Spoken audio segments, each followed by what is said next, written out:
నేను చేస్తుంది అసలు ఏమాత్రం తప్పు కాదంటూ వాలంటైన్స్ డే స్పెషల్‌గా కరంగరి మాల ద్వారా తన ప్రేమని, అలానే తన పర్సనల్ లైఫ్‌లో ఉన్న వ్యక్తిని రివీల్ చేస్తూ వచ్చేసిన తనుజ. ఇక తనుజ ఇప్పటికే పవన్ సైతం రిలేషన్‌లో ఉందని బిగ్ బాస్‌కి ముందు ఎన్నో వార్తల్లో నిలుస్తూ వచ్చింది. కళ్యాణ్, తనుజ అంటూ సోషల్ మీడియాలో బిగ్ బాస్ హౌస్‌లో ఎన్ని వార్తలు వచ్చినప్పటికీ కూడా పవన్ మాత్రం తనుజని సపోర్ట్ చేసేందుకు స్టేజ్ పైకి అడుగుపెట్టి ఇది నా పిల్లరా అంటూ డైలాగ్ కొడుతూ మరి అందరికీ అయితే వార్నింగ్ ఇచ్చేశాడు స్వీట్‌గా.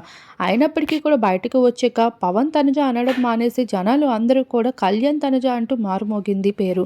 అయినప్పటికీ కూడా పవన్‌లో ఏమాత్రం మార్పు రాలేదు. ఇక తనుజని మాత్రం పర్సనల్ లైఫ్‌లో చాలా స్ట్రాంగ్‌గానే పట్టుకొని ఉన్నాడు.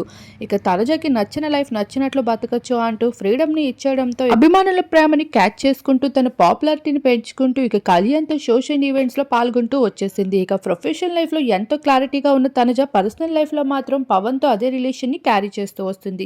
ఇక ఇదే విషయం పైన క్లారిటీ అందించేస్తూ వాలంటైన్స్ డే స్పెషల్‌గా అయితే తనుజ కార్‌లో ఎంతో రిలాక్స్ అవుతూ ఇక తన ప్రియుడు అందించేసిన బుక్‌ని చదువుకుంటూ ఎంతో రిలీఫ్‌గా ఉన్న ఒక ఫోటో అయితే రివీల్ అవుతూ వచ్చేసింది. అలానే ఆ వీడియో కూడా నెట్టింట హల్చల్‌గా మారిపోతూ ఉంటే మరొక వైపు పవన్ సాయి సైతం సోషల్ మీడియాలో కరంగలి మారుతూ ఒక స్పెషల్ స్వీట్ పోస్ట్‌ని షేర్ చేసుకుంటూ వచ్చేసాడు. ఇది ఎంతో ప్రశాంతతని అందిస్తుంది. ఇది ఎంతో పీస్‌ఫుల్‌నెస్‌ని కలిగిస్తుంది అంటూ తనుజ కోసం అయితే ఒక స్వీట్ పోస్ట్‌ని షేర్ చేసుకుంటూ రాగా ఇక తనుజ కూడా క్వాలిటీ టైమ్‌ని స్పెండ్ చేస్తూ పవన్ సాయితో కలిసి ఉన్న కొన్ని బ్యూటిఫుల్ ఫొటోస్ రివీల్ అవుతూ వచ్చేసాయి. ఈ విధంగా ఈ జంట ఇప్పటికీ కూడా రిలేషన్‌లో ఉన్నప్పటికీ కూడా ప్రొఫెషనల్ లైఫ్‌లో మాత్రం అభిమానుల ప్రేమ కోరుకుంటున్నట్లే వాళ్ళు ఆ విధంగా ఉంటున్నట్లు కూడా కెరియర్ కోసం తెలుస్తూ ఉంది.